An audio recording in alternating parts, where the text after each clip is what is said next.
importance of this press briefing is to partner with you to inform the public, to be mindful of groups and individuals desirous of causing a breakdown of law and order in the country. This is more so that the service has observed that some persons who are desperately seeking for power use wrong and skewed narratives to not only mislead citizens but overheat the polity. Already, they are exploiting and politicizing the issue of insecurity in parts of the country for pecuniary and other selfish reasons. Many simply want to use the situation to cause divisions among citizens, seek cheap popularity, and or present the country as ungovernable. The service therefore warns that those who are involved in these should desist from such destabilizing acts. It also enjoins politicians to play by the rule and avoid statements or activities capable of inflaming the fires of division and violence prior to 2023 elections. Opinion molders like the clergy, religious and traditional rulers are also to guard their utterances and avoid inciting pronouncements.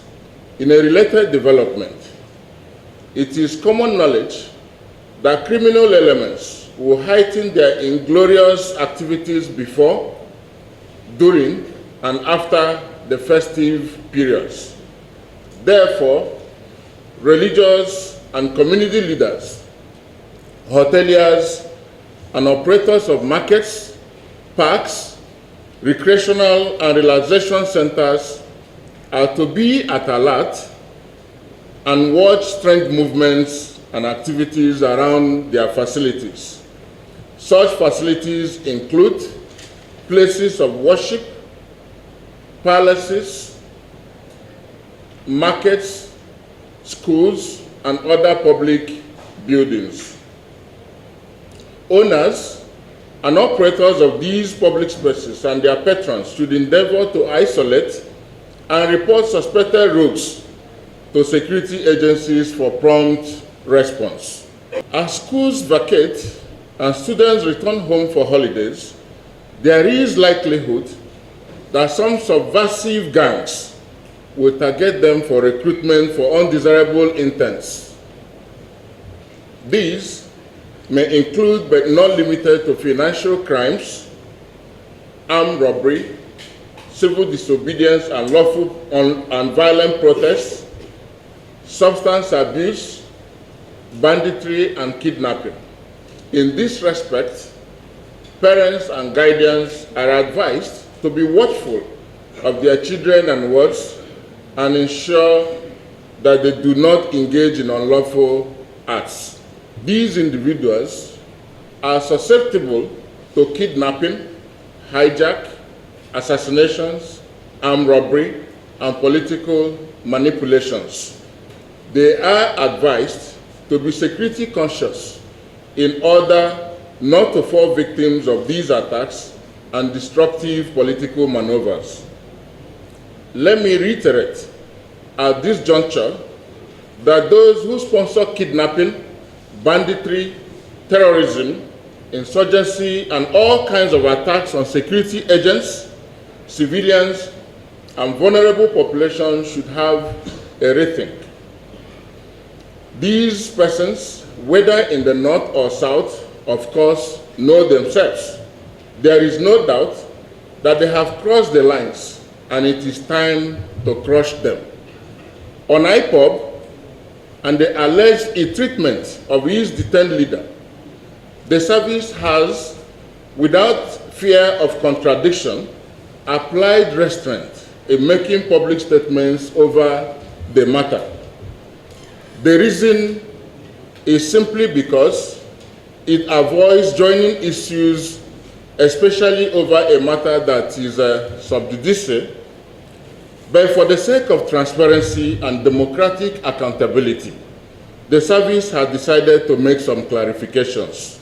It denies, that is the service, denies all the inciting allegations by IPOB and states that, 1, Nnamdi Kanu is not in any way maltreated in custody.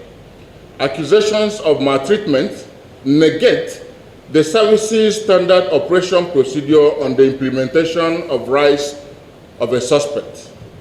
2, Nnamdi Kanu enjoys full luxury in the holding facility, incomparable to any of its type anywhere in the country.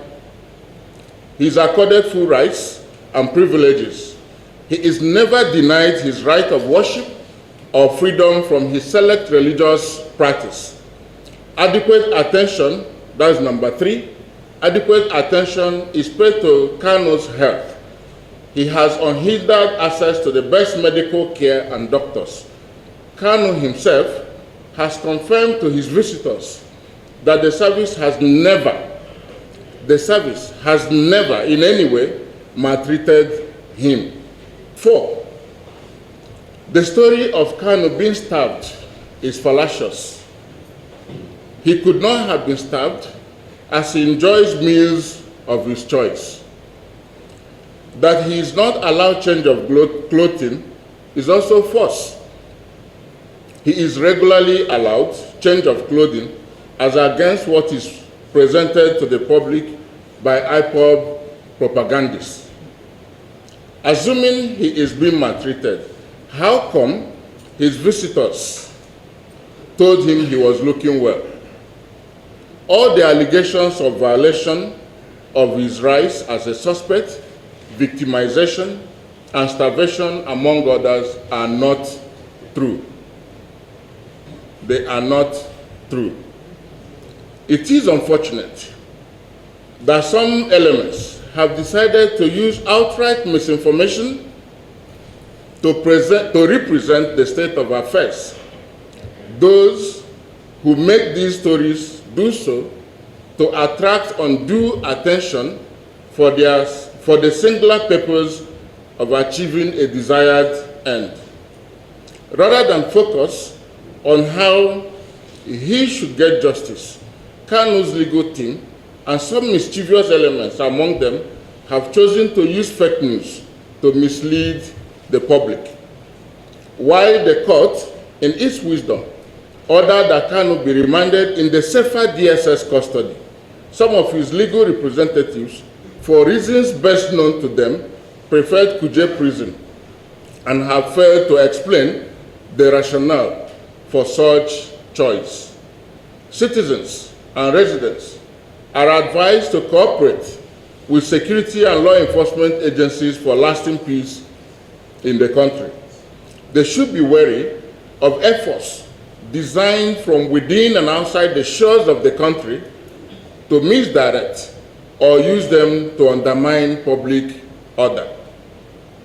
Therefore, they should exercise caution in the way and manner they may conduct their affairs during the festivities and even beyond.